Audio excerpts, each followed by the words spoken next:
Mr. Comic Space မှာကြိုဆိုလိုက်ပါတယ်38ဖြာမင်္ဂလာပုံမြင်များထဲမှာချက်တွေရဲ့ညီနောင်ပုံမြင်ကိုတရုတ်ဖော်ထားတဲ့ဇာတ်တူတစ်ခုကိုဒီနေ့ပြောပြပေးမှာဖြစ်ပါတယ်ဟိုးရှေတုန်းကတောတစ်ခုထဲမှာချက်တွေရဲ့ညီနောင်နှစ်ကောင်ရှိခဲ့ပါတယ်ဒီနေ့မှာတော့တော်မီနေလောင်လေရင်းနဲ့တက်ခတ်ချက်တွေရဲ့ညီနောင်နှစ်ကောင်ဟာလေထဲမှာလွင့်ပါသွားပြီးတနေရာစီ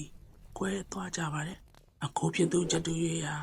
ခိုးသားတမျှတွေနေတိုင်းနဲ့ရွာတွေကိုကြားသွားပြီးခိုးသားတွေကြားမှာပဲကြီးပြင်းလာခဲ့ပါတယ်။ညီဖြစ်သူချက်သူရေးကတော့ရသေးတွေသတင်းတုံးတဲ့ចောင်းသင်္ကန်းတွေကိုကြားသွားပြီးရသေးတွေရဲ့အဆုံးမအောက်မှာကြီးပြင်းလာခဲ့ပါတယ်။ဒီနေ့တော့အခါမှာတိုင်းပြည်ရဲ့ဘရင်ကြီးဟာ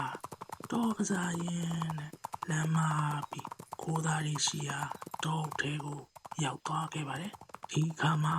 ခိုးသားတွေစီမနေတဲ့အခုဖြစ်သူချက်သူရေးကဘရင်ကြီးကိုမြင်လာတယ်ဟေးခိုးတော့ဒီမှာလူတစ်ယောက်လာပြီသူ့ကိုဖမ်းကြတတ်ကြသူ့စီကရွှေငွေတွေကိုယူကြဟေးဆိုပြီးတော့ကြမ်းတမ်းတဲ့စကားလုံးနဲ့အော်ဟစ်ဆဲဆိုနေပါတော့တယ်ဘရင်ကြီးဟာ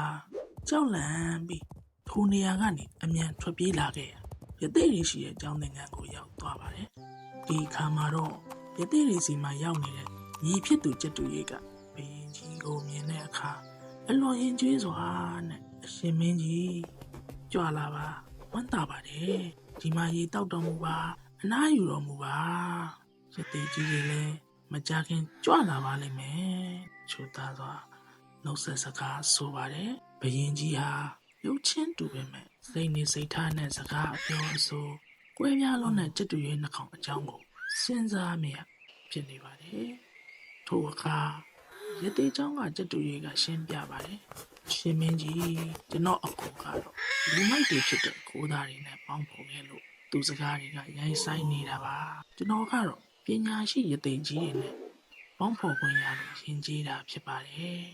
ဒီပုံမြင်လေးကတော့ကျွန်တော်တို့ပတ်ဝန်းကျင်မှာဘလို့လူတွေကိုပေါင်းဖော်ရမယ်ဆိုတာအရေးကြီးကြောင်းပြသပေးနေပါတယ်အာတေဝနာစပါလဒန်လူမိုက်ကိုပေါင်းဖော်ရင်မိမိပါစေရိုက်စိုးတွေကူးစက်လာပါမယ်။ပန်တိတန်နင်းစာပါလဒန်ပညာရှိကိုပေါင်းဖော်ရင်တော့မိမိပါစေရိုက်ကောင်းနေတဲ့အောင်မြင်ကြီးပွားလာနိုင်တယ်ဆိုတဲ့အကြောင်းကိုပုံမြင်လေးကဖော်ပြပေးပါတယ်။